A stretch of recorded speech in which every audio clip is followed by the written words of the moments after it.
Okay. Chairman Cabasco called the meeting to order at 7:04. I am going to call roll call. Jerry Cabasco. Here. Cecilia Green. Here. Robert Perry. Tracy. Richard Miskowitz on behalf of the Chamber of Commerce. Here. Joel Laporte. Dan Gunstein. Stephanie Ganzi. Here. Okay, thank you, 6 folks for coming tonight, which constitutes a quorum. Okay, we have a quorum. The next agenda on the next agenda item would be the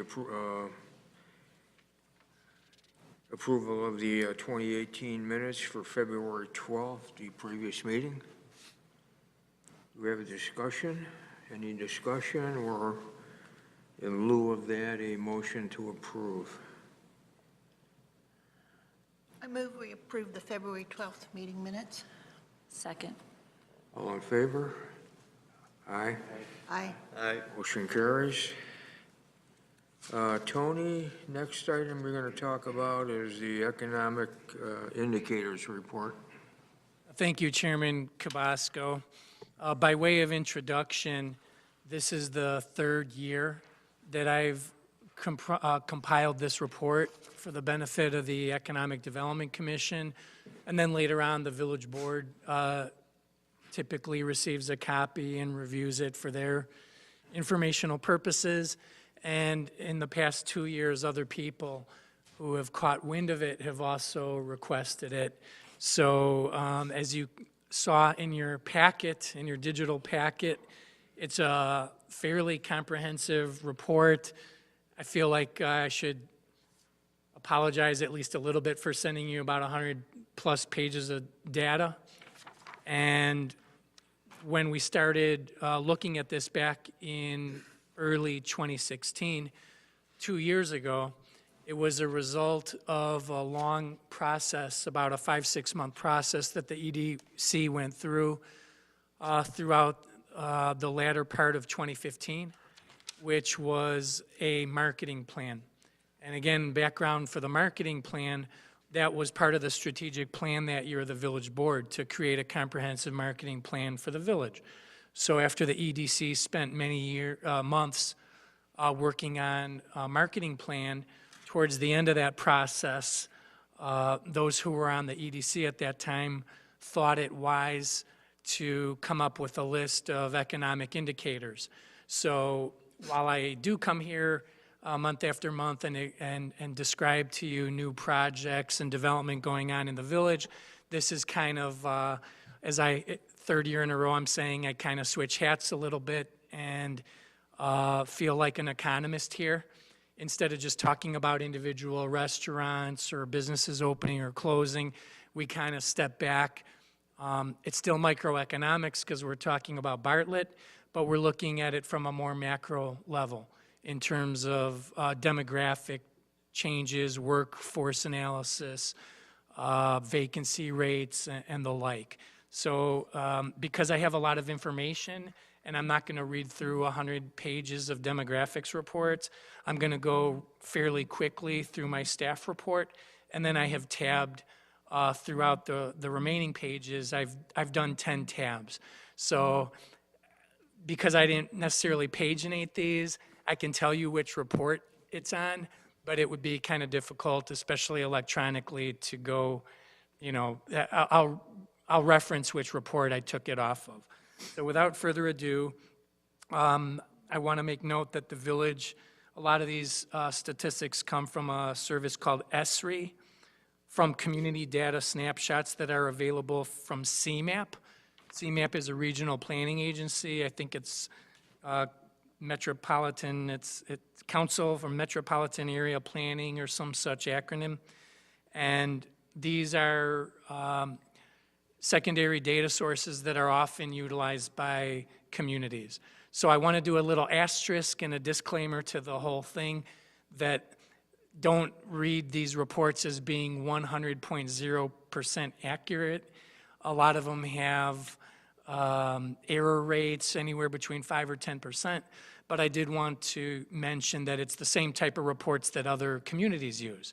So when somebody asks for a data set from whatever community, whether it's Elgin, Barrington, Naperville, Schaumburg, wherever, the communities all tend to use the similar data sources. So in that case, you are comparing apples to apples. So S3 and Metro Pulse is another data source that I utilize for this. Shows a median household income is almost $100,000 even, and that's been fairly consistent over the years that I've been reporting these numbers to the EDC. At one point, it was actually a little bit higher prior to the entire recession, but again, it's been kind of right around that number. It did lower in the middle of the recession, as you might expect, as unemployment rates rose. Daytime population remains a challenge in the village. S3 estimates 9,000 workers in the village during the day and 19,000 residents present during daytime hours out of the village's 42,000 population.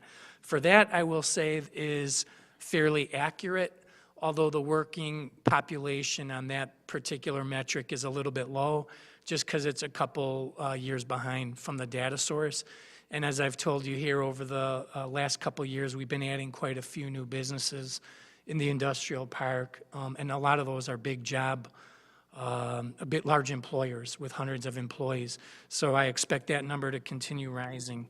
But according to the data sources that we still have, the village has a population loss during the daytime hours of about 15,800 people. I'm kind of skipping down a little bit in my memorandum. Another metric that's looked at quite a bit is educational level. And in Bartlett, the population aged 25 and older holding a bachelor's degree has increased a little bit to 44%. And this number has been under 40 in past years that I've reported it. Prior to reporting it to the EDC, I would look it up. It would be in the mid-30s, kind of edged. It's been edging up year after year. So as you might suspect, also as the population has stagnated and aged a little bit in Bartlett, but the educational level has been increasing. Good news on the unemployment rate. It's 3.9%, which for the village of Bartlett.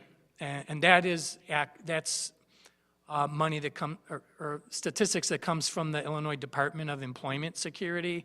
So again, that's as good a statistic as any community in the country could provide, the latest unemployment filing information for the community. And 3.9 is the lowest, by the way, that it's been since pre-recession. Business summary, there's 302 licensed businesses, as I checked last week while I was writing this. One thing that I hadn't mentioned previously is the village has not required businesses that are state licensed, like doctors, dentists, chiropractors, financial professionals, to obtain a business license in the village. So I estimate that there's another 50 or more businesses beyond that 302 that have business licenses. Some of the ones that have added since the last time I reported this a year ago include Ambrosia, Wheaties, Flappy's, there's 3 new restaurants, as well as Everwash, a new car wash that just opened, Candyman Barbershop, Avison General Contractors, which is here in the downtown, and Matrix Design in Brewster Creek Business Park. The home occupation list has pretty much been a steady 300 or so over the past 3 years. Staff anticipates this number to grow, by the way, when I sit here and report this in 2019 and 2020. There's quite a few businesses right now in process, including a new strip center being built in front of the Home Depot that's going to include some businesses. There's quite a few leases that have been signed but not officially recorded with business licenses out in the business park because they're still getting their permits. So, if I was put on the spot to estimate, I would say that would be 310 or 315, 320 next year. We're getting quite a few new businesses. I'm going to skip to some of the reports so I'm not repeating myself over and over with the memo and the reports. I'm flipping to the community data snapshot that I ordered from CMAP about a week ago. Again, the statistics are a little bit dated. We're always a little bit behind, but that's how they gather it. I highlighted some things through the reports that I found interesting and thought the EDC would. Employment location, something I was very interested in, and has Chicago listed as the primary community where Bartlett residents are employed at 3,152, followed by about 1,400 at Schaumburg, another 1,400 in Elgin, 917 in Bartlett, and 817 in Elk Grove. I think the only thing I'm really surprised about that is that Elk Grove is fifth rather than third. They have the largest consolidated business park in the U.S., and you would think that it's one of the big employment centers in the suburbs. I suppose I thought it would be perhaps right after Schaumburg. But anyway, the Chicago and Schaumburg and Elgin remain the three biggest destinations for Bartlett residents who are employed outside of the town. For general land use, I looked at, let me backtrack again on that open space. We talk often about the density in Bartlett or sometimes the lack thereof. I saw that Bartlett has 68.5 open space acres per 1,000 residents, which is about 50% higher than DuPage County as a whole, which is at 45%, and the region's right about 40%. Single-family residential is the largest land use, as everybody here would surmise, at over 34%, followed by the 28% of the land in Bartlett being open space. Only 1% is multifamily residential, 1.8% commercial, and of course, we're well known for our growing industrial base, which is 7.3% of the land in Bartlett. I'm flipping again to my next tab, which I did mention already briefly, that the unemployment rate in Bartlett as of December 2017 was 3.9, also 3.9 in November. Comparing it to 1 year ago, it was at 4.5%. I don't have it in the report, but I remember it being somewhere in the 5+% range in 2016. So as we surmise, as the economy continues to improve, you always hear the unemployment reports for the country and the state as being more favorable, and then the same information that reflects the same thing for Bartlett, unemployment becoming lower. I'm kind of fast-forwarding a bunch of pages in my paper copy. There was a Jobs EQ report, which is one of the more comprehensive reporting services for demographics in a community, and I tabulated a page showing industry snapshot that within the village of Bartlett, meaning the jobs not held by the residents, but the jobs that are in the village borders within a day, wholesale trade is the leading category. And again, that's due to the increasing warehouse and distribution facility base out in Brewster Creek Business Park. The next largest sector is healthcare. And as you all know, with Amita Healthcare coming in, that number is only going to increase. Flipping again to occupation snapshot, without this demographic service really even knowing about the Amita project, it says over the next 1 year, the fastest growing occupation group in the village of Bartlett is expected to be healthcare support occupations with a 2.1% year-over-year rate of growth. So they got that right on the money. The growth would probably be even larger than that when Amita comes in and those jobs are tallied. When that'll actually happen will be towards the end of this year to early next year. Flipping again a few pages, I was surprised again to see that one of the, we always talk about our food cluster in the business park, and right now I'm looking at industry clusters, and it actually has automotive as auto-related with a high location quotient. The long story short is location quotient measures how much of a specific job or industry is present in relation to the rest of the country per population. And the reason our automotive is so high, although that could be a little bit off too, is because Flexonics has always been considered that category and one of our larger employers, although they no longer are such a large employer. But there's some companies out in the business park like Auto Truck and Midwest Molding that are very large automotive employers. Bremskirl, there's a company that makes brakes. So we do have more businesses in the auto supply chain than you would normally expect of a community of 42,000 people. One thing that they don't measure well that should show up in here but doesn't is the food cluster. We all know we have a large food cluster out in Brewster Creek Business Park. That's my fifth tab. My sixth one is one that has been one of the big challenges in the town for attracting certain types of businesses is our daytime, what they call daytime population. And when it comes to inflow and outflow of all jobs, I've got good news and bad news. And I'll start with the bad news, is that 22,000 people who live in the village of Bartlett leave the village of Bartlett during the day. They go work in other places that I had mentioned, like Chicago, Schaumburg, Elgin, or wherever. There's people like myself who live outside of the village, all three of us, and we are among the 6,272 people that live outside the village borders, but come to work within the village during the day. So that's a good thing, having people who come in, shop and spend money, and our daytime population people like myself. Anytime I go to lunch during work, it's in Bartlett. And then the people who live and work in Bartlett, at least for this is different than home base, but people who work in an office or own a business, they have the number at 1,136. So that's the bad news, is that it's a net loss still of like I mentioned, about 16,000 plus people per day for daytime population. For reference, there's towns like Schaumburg that get a plus 100,000 during the day for daytime population.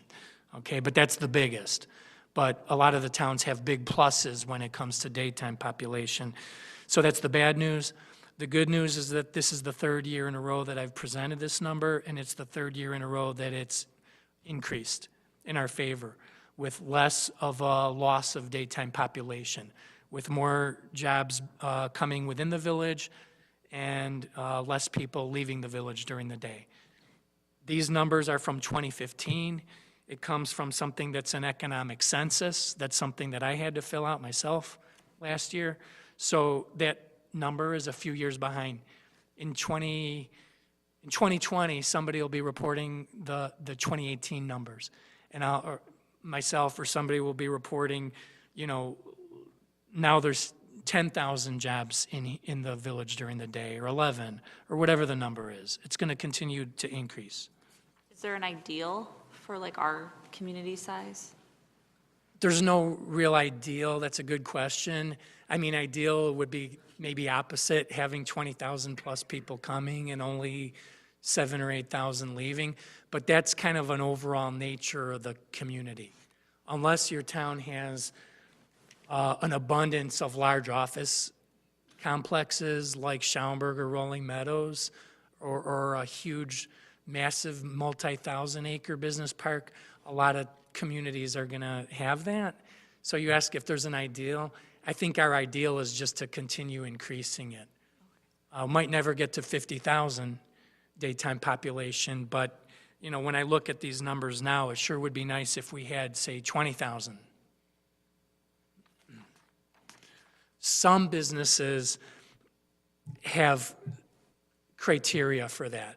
And just so you know, when you want to talk about the big type of business, restaurants like Let Us Entertain You, those are the types of businesses that might look for like a 30, 40, 50,000 daytime population. I'm flipping again to a few more reports. I included the sales figures for the last quarter. Not going to go over all of them, but I'm going to say in Cook County, the largest category is drinking and eating places. Second largest is automotive and filling stations. In DuPage County, There's 4 large categories, the biggest being lumber, building, and hardware, and read into that Home Depot. The second biggest is automotive and filling stations, which is all the gas stations, auto repair businesses, and the auto parts store, AutoZone. Food, not meaning drinking and eating, but food sales being the jewel, is a very large sales category, and drinking and eating places as well in DuPage. So I have the sales tax figures. Flipping a few pages, I already highlighted some of the new businesses that have been added to the roster during the past 12 months. Ambrosia, Candyman, Everwash, Flappies, Matrix Design, Wheaties, and there's a few smaller ones in industrial condominium units. Finally, I'm getting to retail, commercial, and industrial rates, something that's a core measurement in economic development. I'm going to start with retail, which I look at as very good news. And when we were sitting here in 2016, I sat here telling the EDC that our vacancy rate village-wide was 17.5%. That's about as high as you'll hear it go in one of the, in a suburb in the Chicago area. And it was primarily due to a 65,600 square foot vacancy. And I sat here also telling you that if we could fill that vacancy, it would drastically reduce our vacancy rate. So in the past 2 quarters, since Amita, obviously, they're not open yet, but they have subleased the space. And it's my understanding that once the lease ends next February, they have their own lease that will kick in at that time. So the lease has been recorded.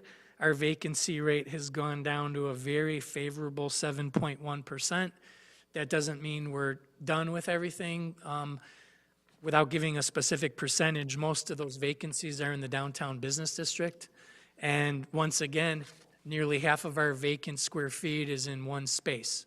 And that's the old Fresh Market space, just 1 block south of here. I'm going to skip the rest of that and go to industrial. Our industrial vacancy rate has increased, but again, as I have mentioned previously here, that's no cause for alarm at this point. Our vacancy rate for industrial went down to a very low 4% at the end of 2016. That's as low as it'll get. I don't think you'll be hard-pressed to find a place with 0% vacancy. When a commercial developer, as Dan may know, when you do your pro forma, you typically factor in a vacancy rate of 10%. When you go for loans or financing, 10% is considered fairly standard. We got down to 4%, but we're now up to 15% vacancy. And that's only because we've had over 1 million square feet of inventory. So there's no cause to alarm for a new 400,000 square foot building or a 200,000 square foot building or a 178,000 square foot building. When you start becoming alarmed about it is when it's vacant for a period of about 1 year. And then it's the developer and the owner who becomes, who feels the pressure quite a bit more than the village would at that point. They need to fill those spaces. So, like I said, there have been some large leases recorded. Out of the 400,000 square foot spec building, over half of that's been leased to a company called Animal Supply Company that's getting ready to open. A lot of other businesses have toured it. I don't suspect that building will be vacant for very long. And right there, that's 200,000 square feet. There's 2 other new industrial buildings that are also just shy of 200,000 square feet without tenants, brand new. One of them's not even done. So that's about another 400,000 square feet. And then for those of you who drive around the corner there on Devon, you see the old Main Steel building. They're still constructing that. And that's going to be, that's considered, it's not for lease at this point, so it's not particularly considered vacant, but that'll be another building that'll come online. So I went through that as fast as I could. I skipped a lot of it. I know there was a lot more information in there. And at this point, if you have any questions about it, I'd be glad to answer. And if I can't, I'm going to defer to my colleague, Scott.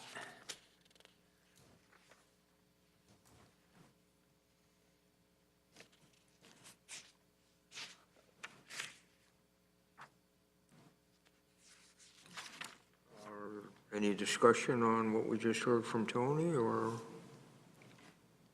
we ready to move on? I have a quick, it kind of follows with this, and it's kind of following some of the online chatter, and I think Scott saw some of it too. So like we were talking how like everything like fits in with the strategic plan, and then I know there's the downtown TOD plan that looks like it has a separate web address as well.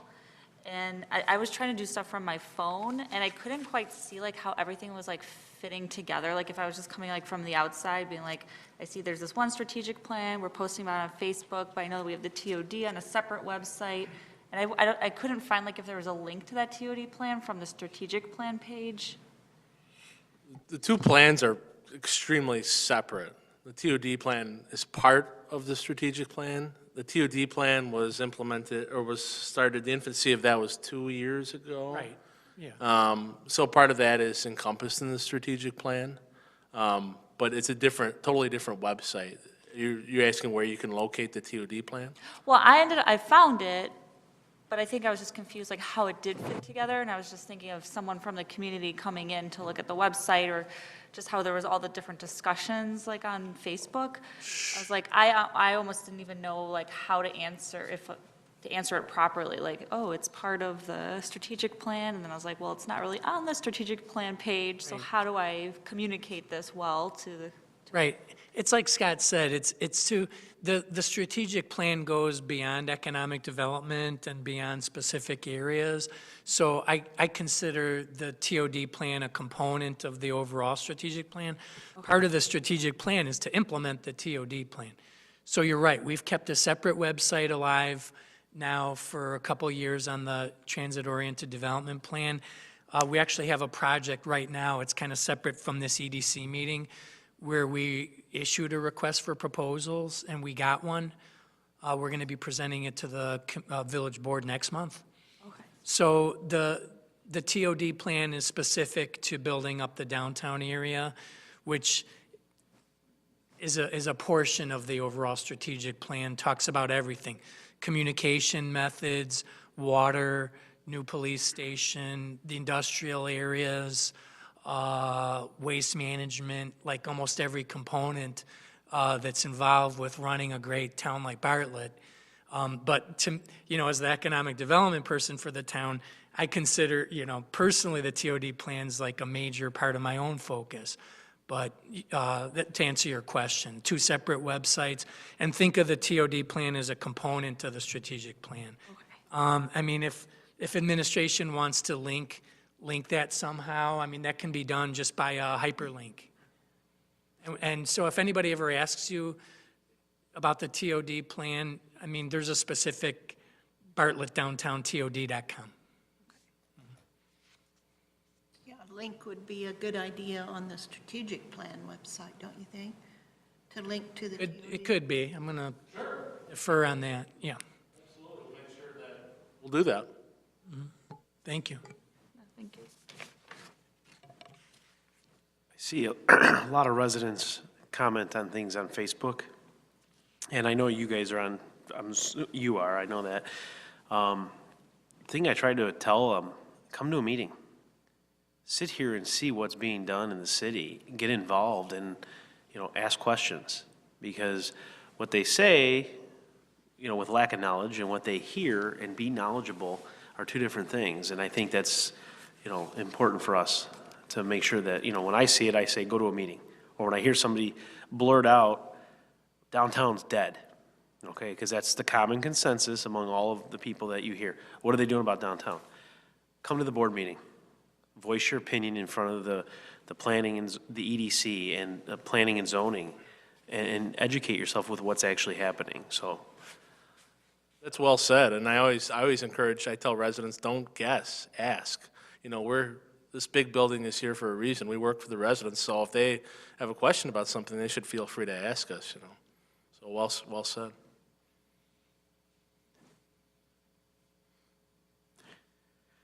The building on Devon Avenue, you brought it up earlier in your presentation. What is that going to be completed as? Well, it's interesting because it was main steel for many decades. Right. It fell into disrepair and it was functionally obsolete. So the current owner bought it as an investment. He's been putting far more money into rehabilitating the building than he purchased it for.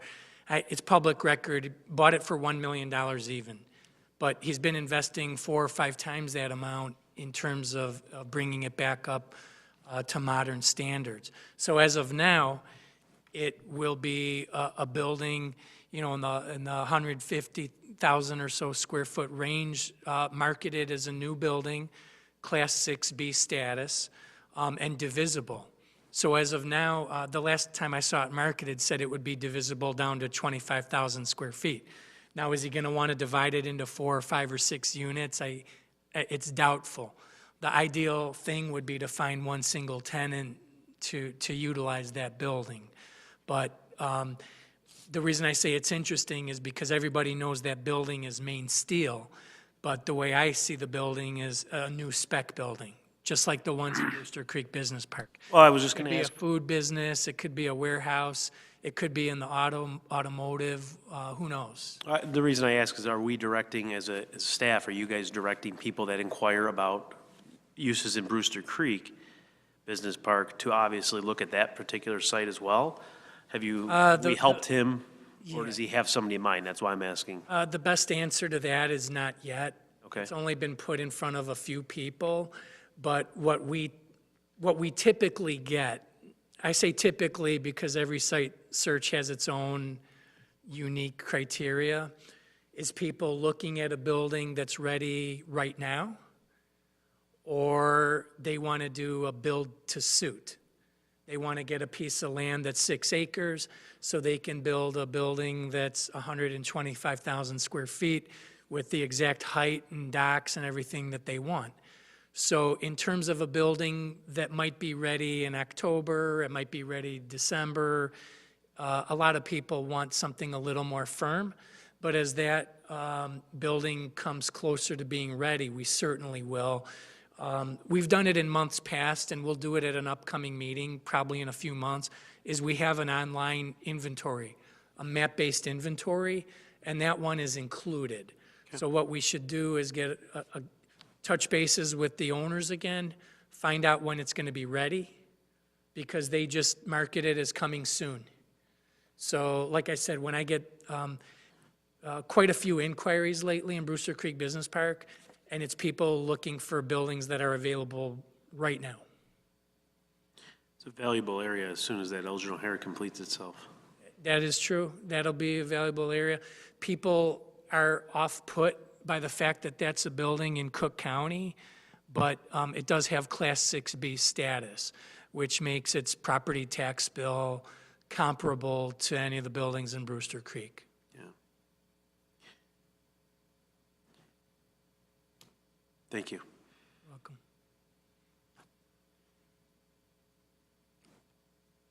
Any further questions from the commissioners? I have one question further. I noticed the fence went up along Lucky Jack's. You're talking about the vacancy rate. Is that currently just being demolished as it stands right now and be a pad-ready site? I noticed that the pizza place next to it, or Bartlett Tap, went up for lease this week. They put a sign on the building. I'm just curious if that is the plan there for right now, or do we have a potential interest coming in on that site for Lucky Jack's? You're right, the Lucky Jack's, former Lucky Jack's, I call it, is slated for demolition. And we're also working at the same time closely in tandem with the new owner of the former Platform 18 / former Papa Pacino's, former Bartlett Tap. So that's been purchased by a restaurateur with numerous locations through Chicago and the suburbs. And right now, we're working with him and potential operators. So I kind of answer that together because we anticipate filling the vacancy that right now is Platform 18. That should be, I don't have a crystal ball, but I imagine before this year's up, we're talking about a new business in there. At the same time, the former Lucky Jack's is slated for demolition. It had to go through the court system, so it was a very detailed accounting of the reasons why it was better suited for demolition than rehabilitation. In terms of the plan for that, whether it's going to be accommodating outdoor beer gardens or extra parking or landscaping, you know, anything and everything is on the board for that. Final determination, it's a policy decision for the village board, not for me or staff, but for the time being, I don't know of any plans to put the land out as a development site. I'm not saying it isn't, I'm saying I'm not aware of any. I'm just asking if somebody came and wanted to purchase the land, is it a city-owned property now, and they would purchase it from the city? Yeah, the village owns that piece of property at this point. Does that include the little former coffee shop in between the two buildings? Yeah, that's all part of the, at one point, what I call Lucky Jack's was 4, possibly 5 units, depending on how they divided it.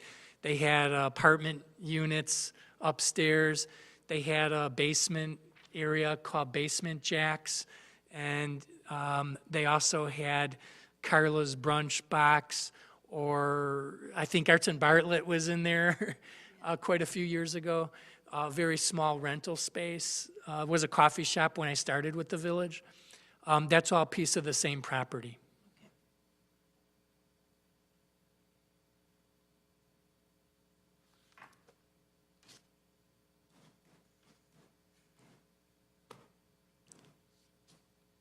Okay, next agenda item would be tax increment financing, or TIF. Thank you.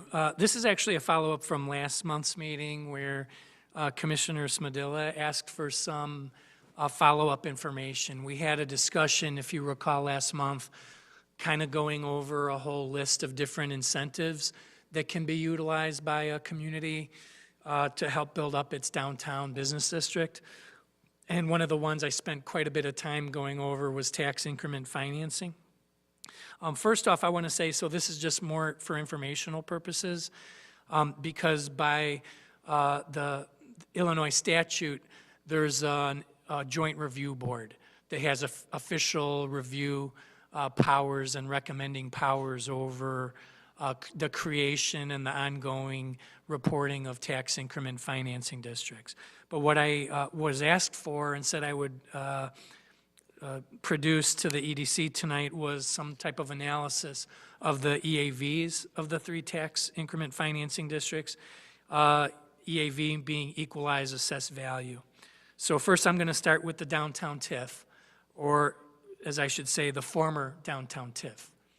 And what I included in the digital packet, and those of you who have printed packets, was quite a detailed analysis done by a former employee of the village who I worked with to produce a summary of the downtown TIF as it operated from back in 1986 all the way through 2010, cutting to the chase about the EAV in particular.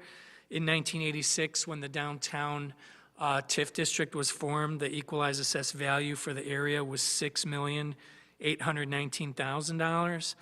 And then along 23 years later, in 2009, the EAV had risen more than 260% to $24.6 million. I attached, as I said, the report, and I could, again, it's very detailed, and it goes over a lot of the notable projects. Demolition of buildings, remember demolition of buildings is a TIF-eligible expense. Putting in, extending Railroad Avenue was paid for with TIF funds, renovating the Metro Depot, water and sewer lines, the TIF facade rebate program that used to come before the EDC every month to review the facade rebate requests. It was quite, we could probably spend hours here detailing, what was accomplished with the downtown TIF district.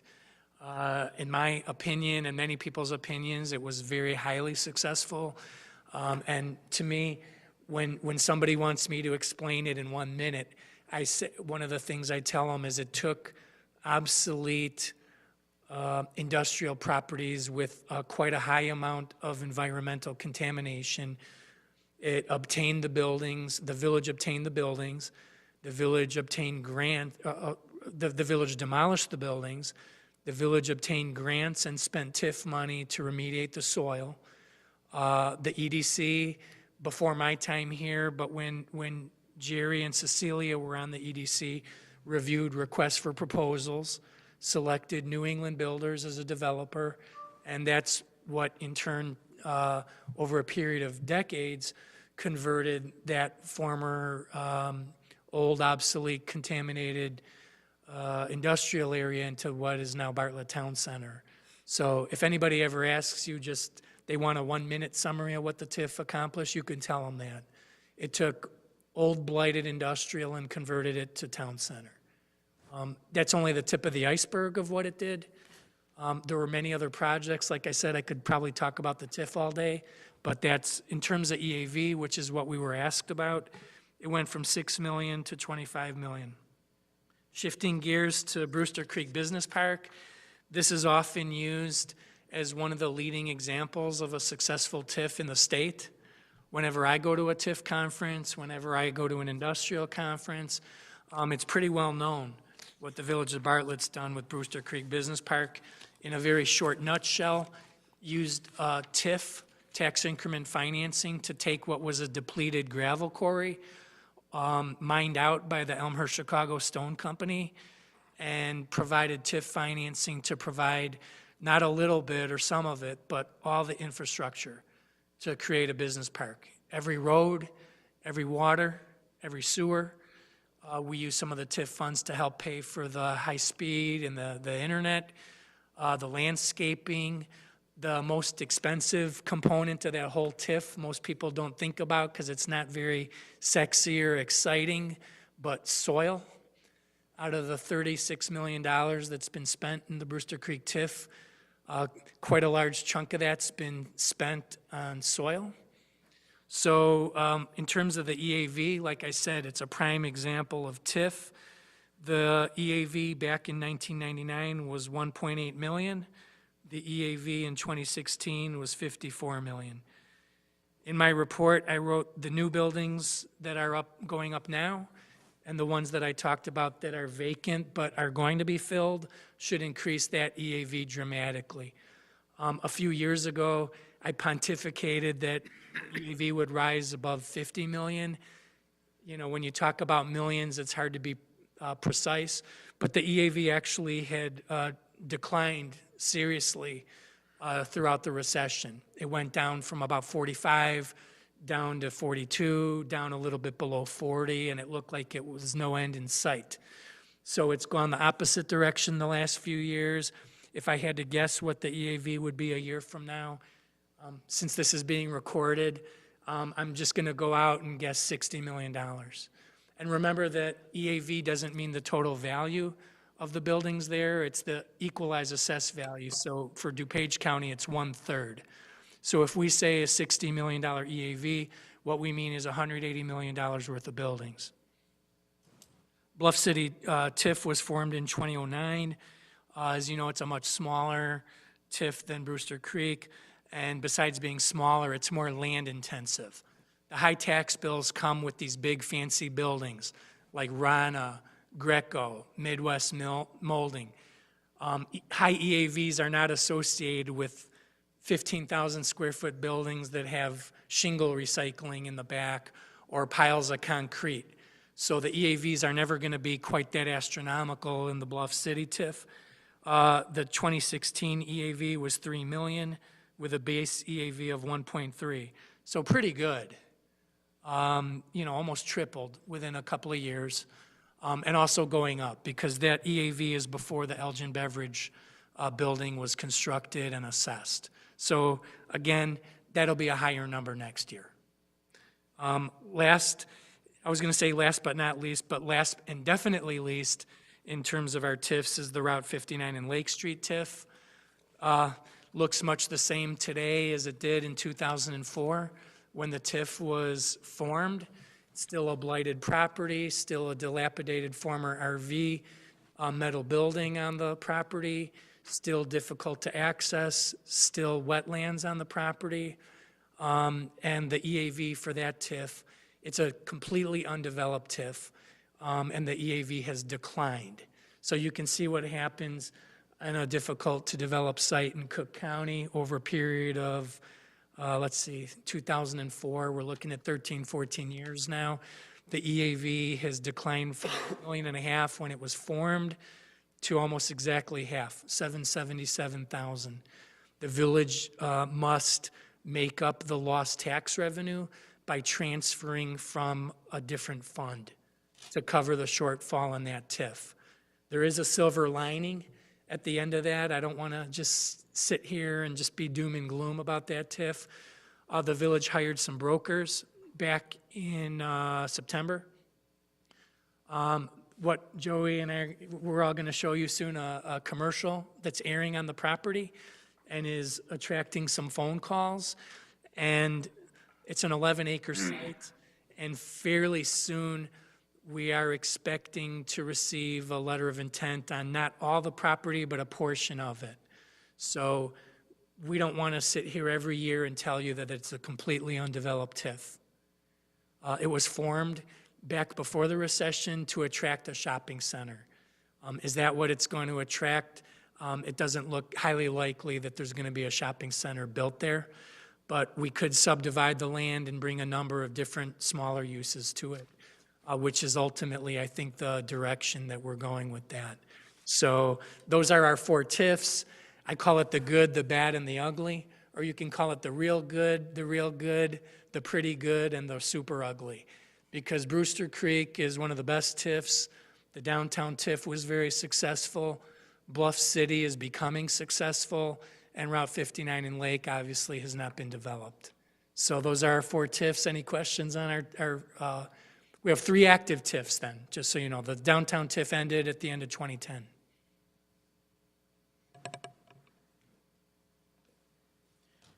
You are looking to extend a TIF to downtown Bartlett then?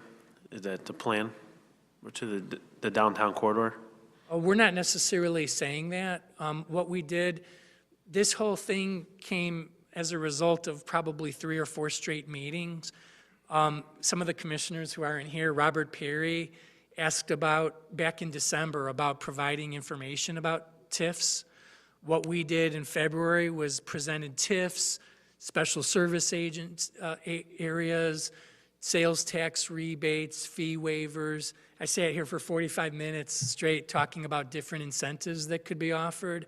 And then we had a long discussion about different incentives. And Commissioner Smedilla asked me to provide information so the EDC could be aware of the power of TIFs. If there were to be another downtown TIF, the genesis of that would have to come from the village board.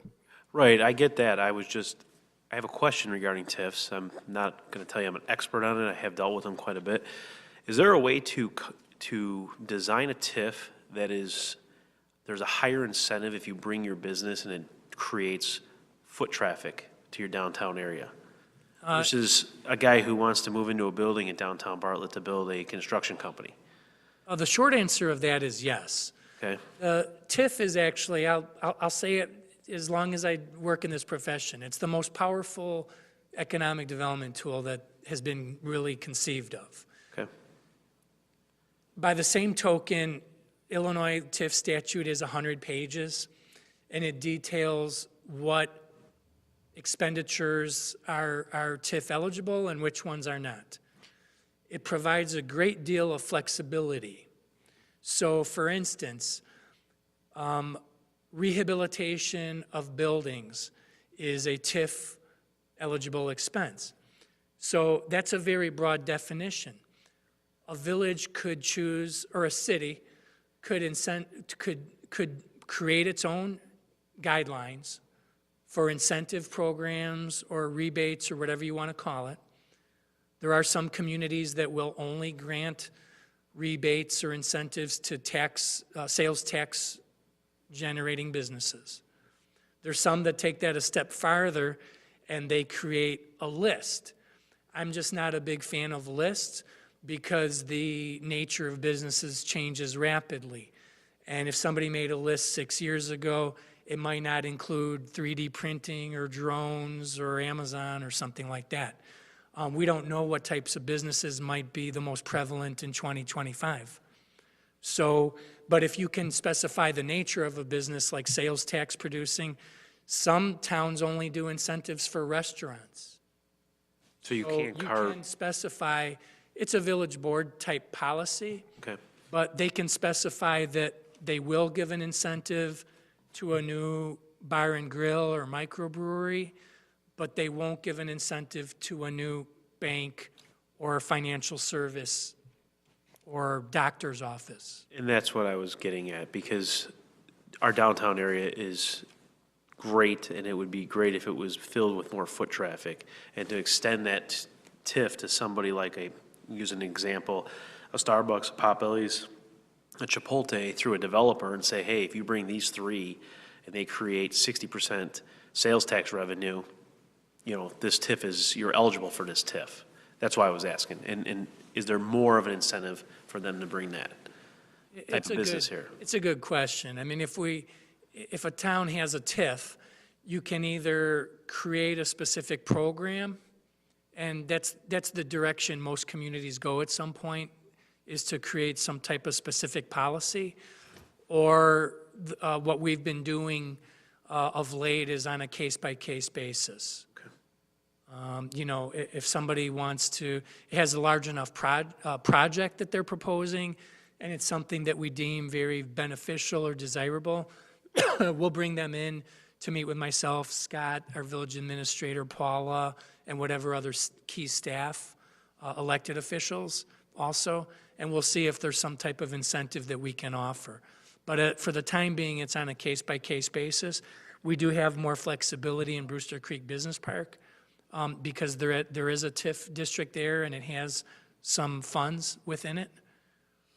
And just for a quick example, the village has issued 2 separate incentives for Rana Meal Solutions. An initial $50,000 incentive to bring in their first project, and just last fall, another $50,000 incentive to help bring in their current project, their new headquarters and lasagna facility.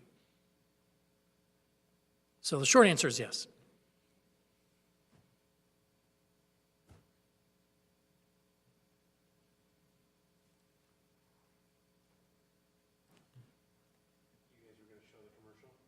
That's the next point on the agenda. If there's no more questions, would the EDC like us to proceed to the last item? Okay. Joey, take it away. Before you press the play button, I just want to mention, it's a commercial currently running on Comcast in approximately a dozen communities. We're trying to go full blast on it, and I have been receiving an interesting variety of calls as a result of this commercial. So with that, I'm going to ask Joey to hit the play button. Special development opportunity available. The Village of Bartlett is pleased to present a prime 11-acre development site at the intersection of their community's 2 most highly traveled roads, Illinois Route 59 and West Lake Street, both with over 40,000 vehicles per day. Incentives provided for development projects that are beneficial to the community. Hotels, grocery stores, auto dealerships, restaurants, and mixed-use developments. The village features over 42,000 residents, a traditional downtown area, commercial corridor, and much more. Contact Tony Fragan at 630-540-5937. And before I open that up to comment, I want to say, Scott and I talked about this a bit, and I joked with him, when you have your name and direct phone number on a cable commercial for 30 seconds, 800 times a week, in 12 towns, you get an interesting variety of phone calls. And our hope, of course, is in all those phone calls to separate some of the wheat from the chaff, so to speak. And if I get 50 phone calls on it, we're hopeful to get 1 or 2 legitimate inquiries. And I have one potential legitimate inquiry that I received today of somebody who was going to drive over and look at it today. So with that being said, open it up to comments or questions about the TV commercial that we're running.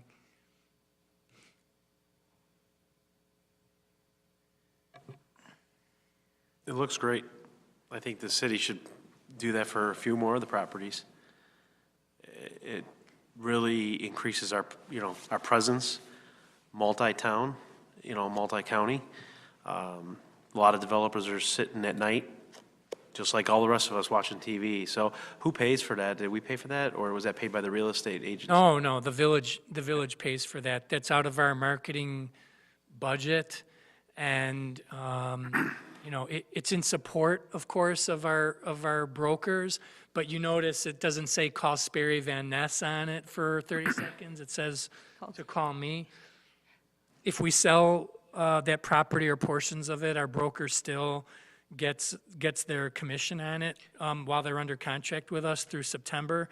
But when a year seemed like a very long time last September, when I sit here right now and think that we're halfway through it, I think, boy, does a year go by quickly.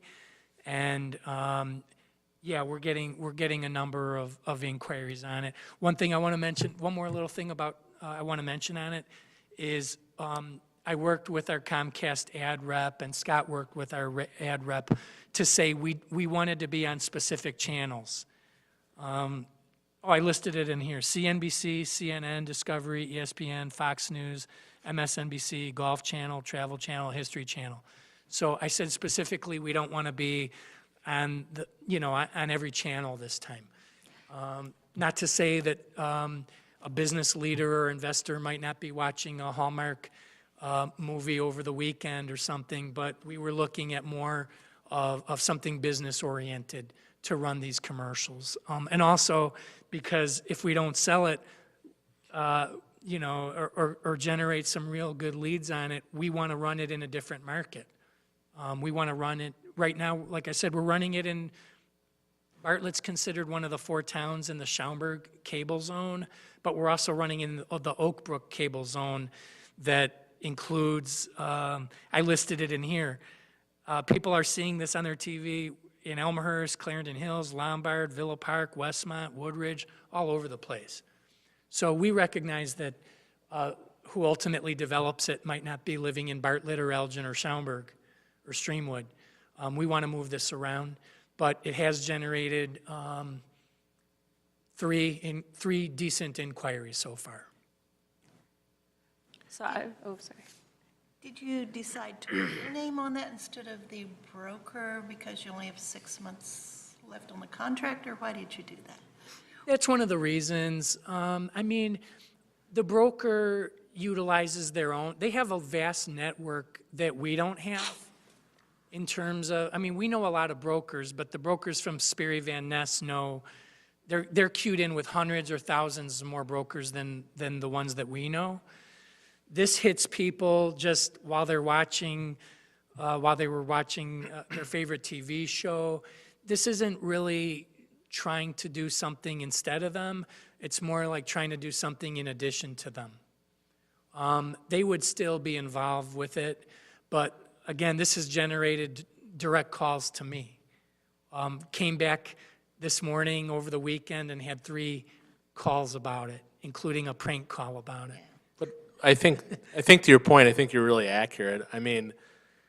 If we'll be brokers of that property until it's 100% built up, whether we like it or not. If we're sitting here 2 years from now and it's not built up, there may be somebody else brokering that site other than Sperry Van Ness. So that's kind of why we wanted ownership of that commercial. I think that the passion that the staff shares too is probably higher than any real estate agency company could convey to a potential purchaser. And when the questions are asked, instead of them saying, hey, I got to get back to you, I'll let you know, Absolutely. you're able to fire them off right away. So, like I said, I think that was, my opinion, it was a good move. Thank you. Yeah, I want to point out that it's divisible. I don't think any of us ever expected to get a call as somebody who wants to buy all 11 acres. We had one business that we pitched the entire site to, hoping that they would have interest in it, but they did not. So the first inquiry that we got, where I mentioned kind of cryptically, we're expecting an offer on some portion of it, we're expecting an offer on about 4 acres. And we had another inquiry for another 3 to 4 acres of it. So what will likely happen is this site will be subdivided. Are you at liberty to discuss like the type of offers people, not offers, but uses people are asking you about? I suppose. I mean, one of the things we talk about in there is mixed use, meaning a mix of residential and commercial.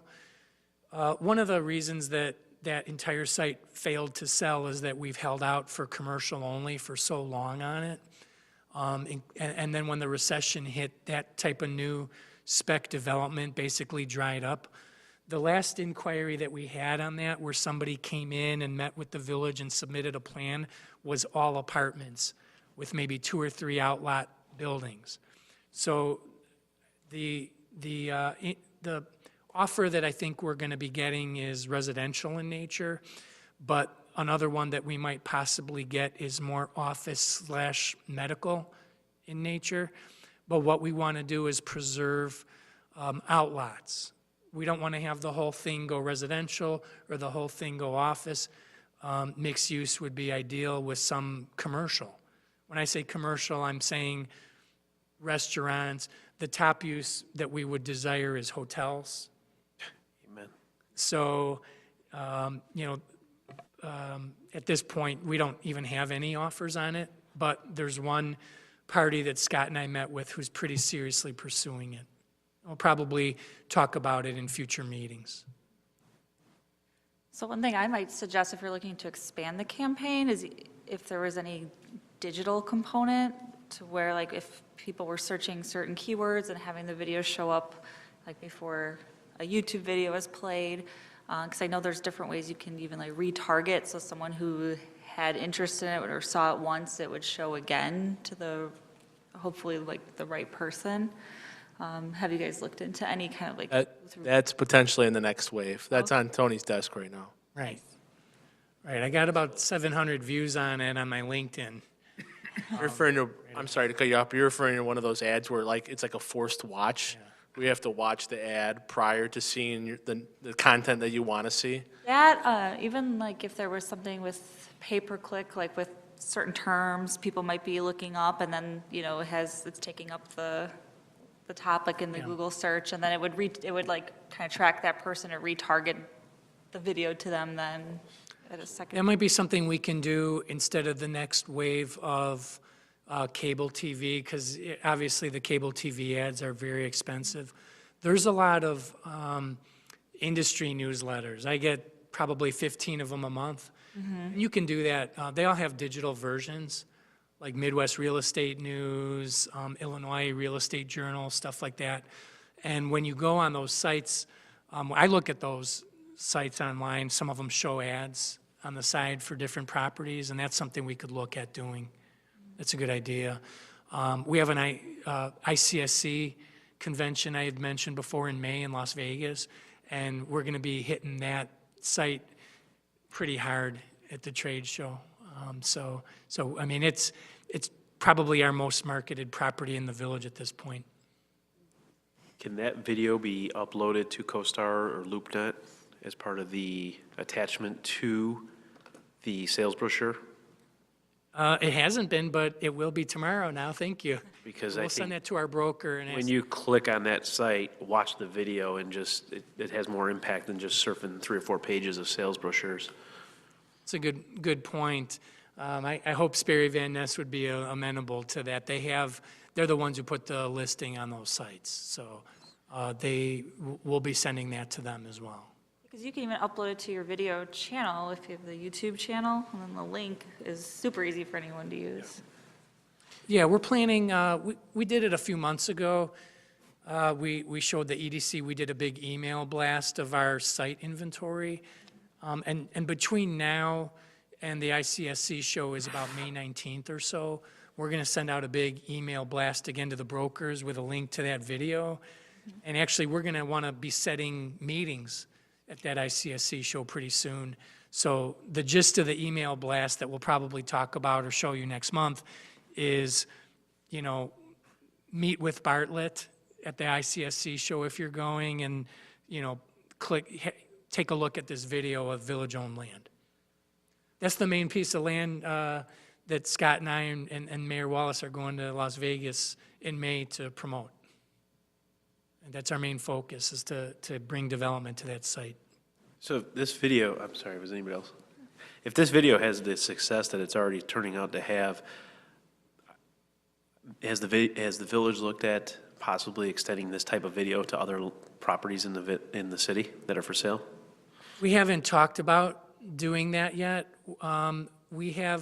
There's 2 village-owned development sites, and one of them's the one I mentioned where we did the request for proposals. The other one is this site. The other sites are all privately owned, and it's something that we would certainly encourage the owners to do. We did this basically through hiring a local drone videographer. All the aerial photos that you've seen in the video was done by a local Bartlett resident, Todd Case Aerial Imaging. So we would suggest that some of these other brokers do that, and some of them do. Some of them already do it on their own, but it's not something that we've said, okay, we're going to put together this type of commercial for your property.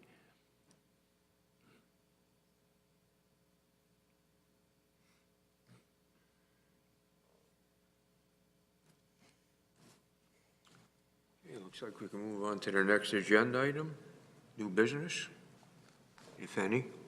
I don't have any new business to add tonight. I mentioned earlier that the new car wash / pet wash is open near 59 and Army Trail Road, and I'm planning on visiting it myself within the next day or two. But don't have any other further new business to discuss tonight.